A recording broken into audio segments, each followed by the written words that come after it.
everyone, and welcome to episode 7 of Podcast of Five Rings, your source of enlightenment in the realm of video games, tabletop, anime, film, and tech. Each episode of Podcast of Five Rings releases Monday mornings on iTunes and Soundcloud, and now, topic by topic, day by day on YouTube, with the full video releasing on Friday mornings. Catch updates about the podcast or for other news, give us a follow on your social media platform of choice listed in the description below. I'm your host, GM, and overseer of Podcast Five Rings, Obsidian. Joined again by the wall that will not fall, Tetsuo. Hello. The Dark Fortune Duelist Meta. Sup? And the resident wildcard, Mal. Hello, everyone. How is everyone doing? Pretty good. Doing pretty well. It's a long week. Yeah. It's a long everything. I just want Friday to be here, and then I want Monday to, delay itself as long as possible. Why is that? It's been, like I said, a long week. You're just ready to absolutely nothing. You're ready to record our first monthly module this weekend. Is what it is. Yes, that's exactly what I'm being prepped for, and you definitely like not trying to be late. Yes, it was a fantastic. That plug. Segue. Yes, I was definitely not trying to be lazy. That's for sure. I mean, that's what I'm going to do. I finished my last day of class on Monday, so I've been doing a whole bunch of nothing. That's how you do it. Well, Persona for the second time, 140 something hours total. You need to calm down over there, son. Things I'll do for my first platinum trophy. I just cleared 100 hours, and I don't know how close I am to the end. Mal and I have been joking that I'm going to lap him in the game, basically. Yeah, sounds about right. Possible. You're close, though. You should beat it fairly soon, I think. I've got just over one dungeon left. Yeah. The last dungeon isn't too long, and you get to it pretty quick, but we're not going to sit here and ramble on about Persona all day. That's not our goal. Not like we did with L5R last week. You could. Just get it out of the way. L5R, L5R. I mean, we're going to talk about it anyway. It's gonna come up all the time. I mean, that's the first module we're running on Sunday, so. Sure. Yeah, and we're just going to get weekly news every week, it looks like, so that's going to apparently be happening too. Yeah. I didn't know they were going to release. I thought they were going to wait a little bit to release some more information. I think they were going to just release the next part next week. Well, how long till Gen Con? We've got a couple months. Basically 3 months. Right, and if they do an article for every clan, and then whatever else they want to do articles for. All right, well, let's cut that off right there and just get into our first topic, which is you, Mal. So why don't you lead us off? It's L5R. What? Surprise! The very article we were mentioning, they released one, Crafting a Dynasty, yesterday as of recording, Wednesday, which is about those first 2 phases of the game and setting it up. Also, I don't know if you guys caught it, but we are now serving the Chrysanthemum throne instead of the Emerald throne. Yeah, I noticed that. Yeah. It's fun.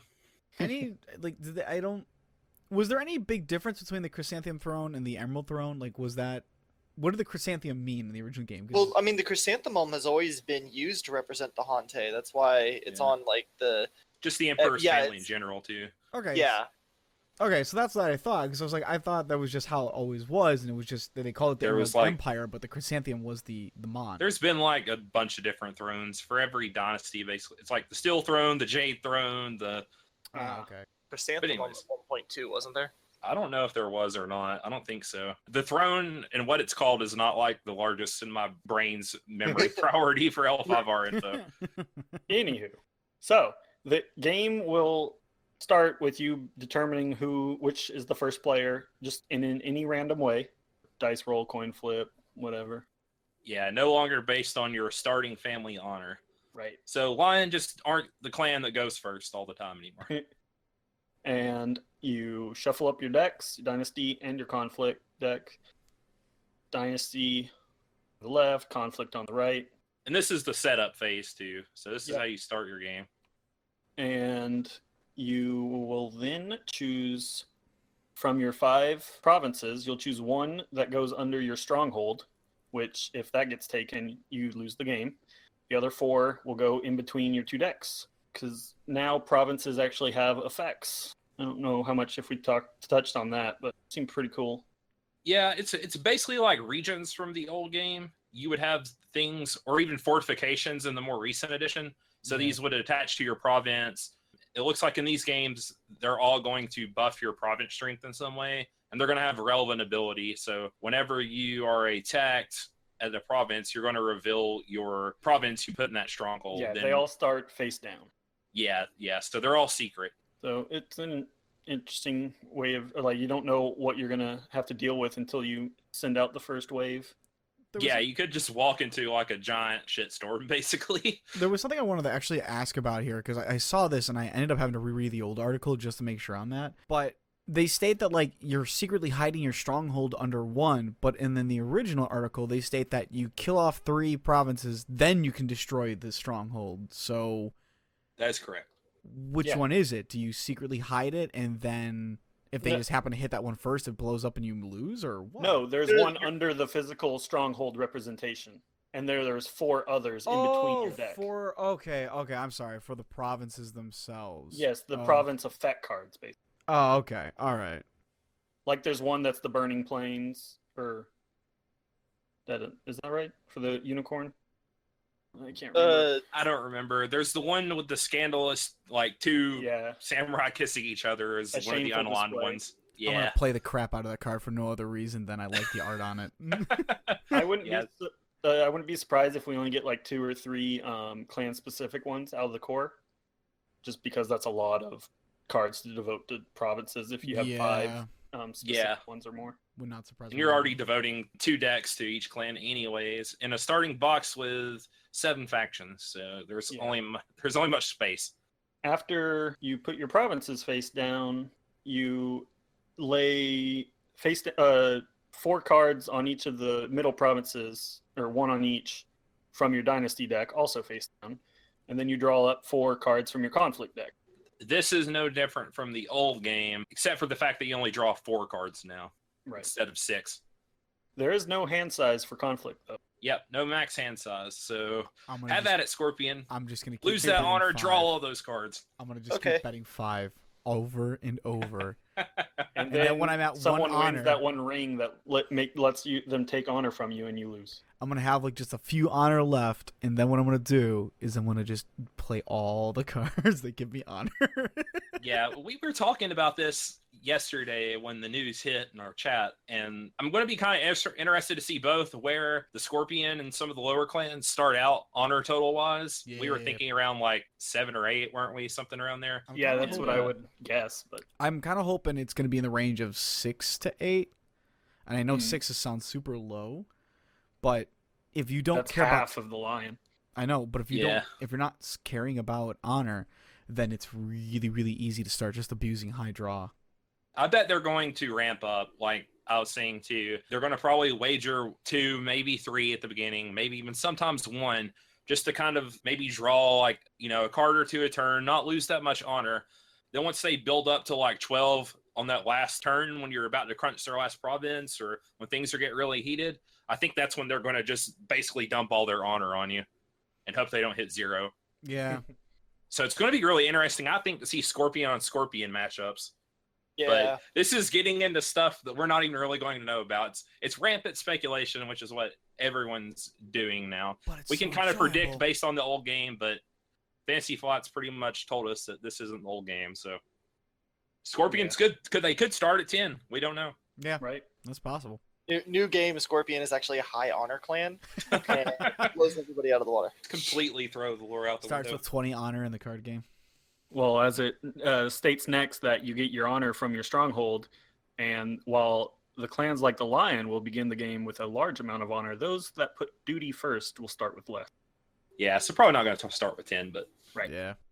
And each round is played over 5 phases, and today's was just about the first 2, Dynasty and Draw.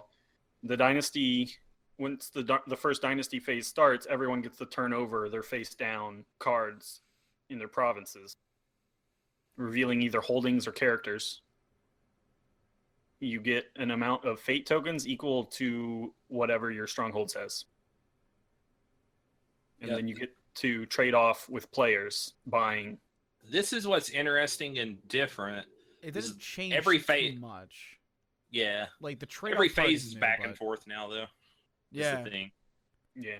Well, I mean, like Yeah, the startup though, like the basic setup for the start of the game is still the same though. Like you're both filling your provinces, you've got cards there, whatnot. Now it's just that instead of taking turns buying your guys, you're just doing it at the same time. Just you're mingling those turns. You're technically both taking your turn at the same time, and then just trading off every time you do one thing. Yeah, so I can see you buy the one guy, and then I might buy the guy that can decently counter him or defend against that personality or something like that. I'm curious to see if they're going to let you like discard cards out of your province like they did in the old game, because that was like something you really had to learn about the game, is when to pitch.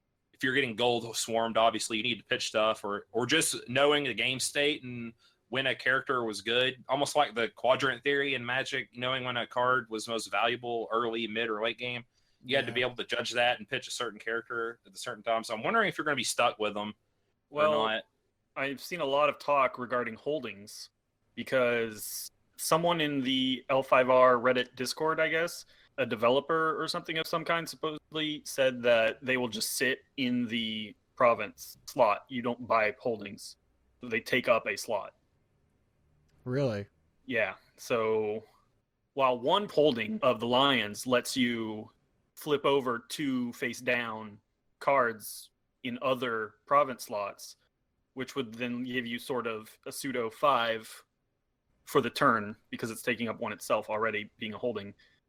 That does allow you to ramp up the characters, perhaps, like Lions probably want to do. Well, but keep going. No one knows if you're going to be able to discard holdings or not, or how they're going to work yet, because this article did not really expand upon that. Yeah, and it might not be as big of a deal without having gold tied to your Dynasty deck, really, that much. Getting gold flooded isn't going to be nearly as big an issue, but it was just something that's interesting that I thought about. Because you might have a personality that costs 3 fate to get into play, and you literally just can't afford that personality right now, and you want to get them out of clogging your province, instead of having to sit there until you buy them. That's what I'm kind of trying to see. Yeah. I'm interested in holdings since apparently Crabs will be relying on them. That is clan I have the most interest in at the moment. Yeah.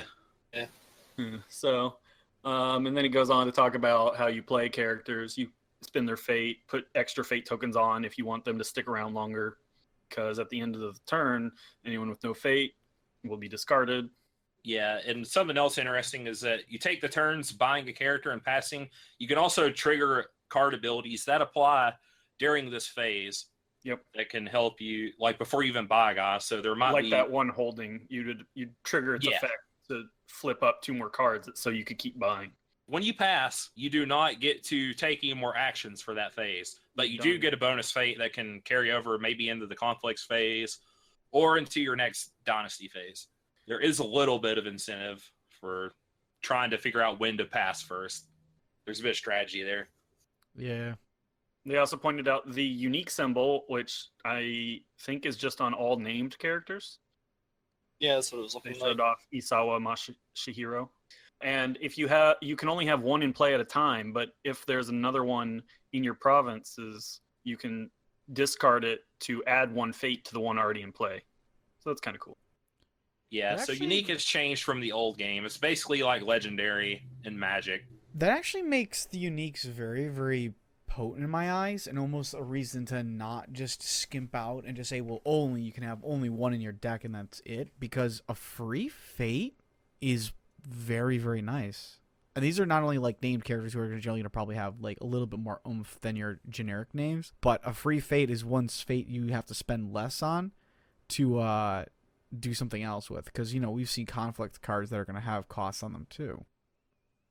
Yeah, it's going to be like Magic, where you can put down your Planeswalker when you already have the same Planeswalker in play and just get your loyalty counters refreshed in a way. So that part's going to be nice. You have to pay for the new Planeswalker. This is just like a free ability. So it's like overlaying in the old game then? It's just you discard it and you get an extra fate coin on that character. I thought you had to buy the personality again. No, it just says, I think it just said to discard. No. It just says if a player has a second copy in one of their provinces or in their hand, they may discard that copy to add 1 fate to the unique copy in play. Okay. That's So actually nothing better than I about- thought it was. That's going to be really good, especially if they have some really potent abilities. Because in the old game, unique characters usually had something super powerful on them, thus the only being able to put one in your deck. Yeah, once both players have passed, the dynasty phase is over, and you proceed to the draw phase, which is probably one of the, or is, just like needing fate on characters, the other big change in this game. Everyone has to bet their honor to possibly draw cards. More cards, I guess.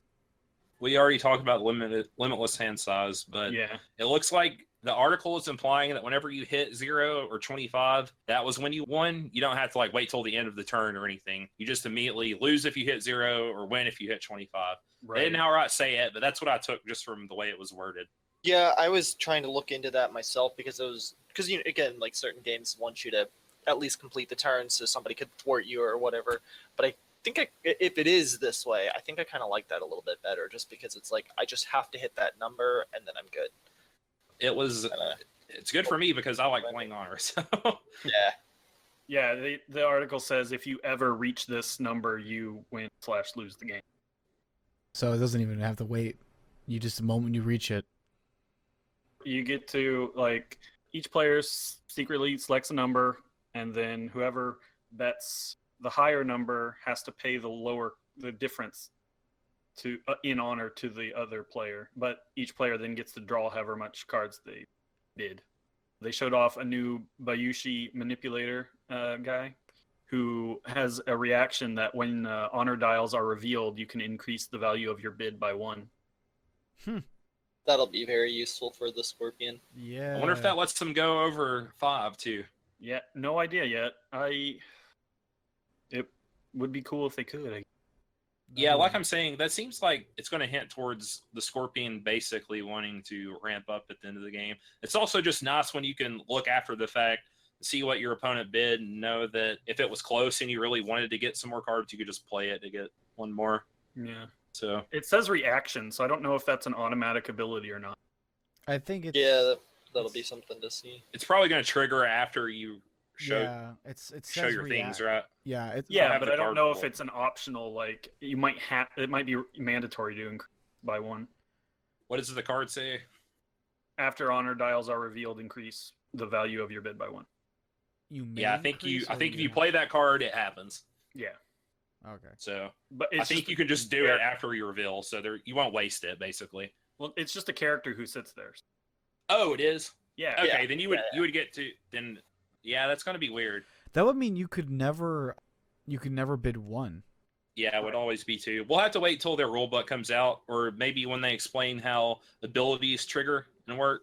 Yep. Just to Yeah. take the stab in the dark, I'm almost thinking because they kind of want to keep the cards uncluttered as much as possible. That will probably be like a choice type thing you can do. It's gonna be a reaction to something. So Maybe.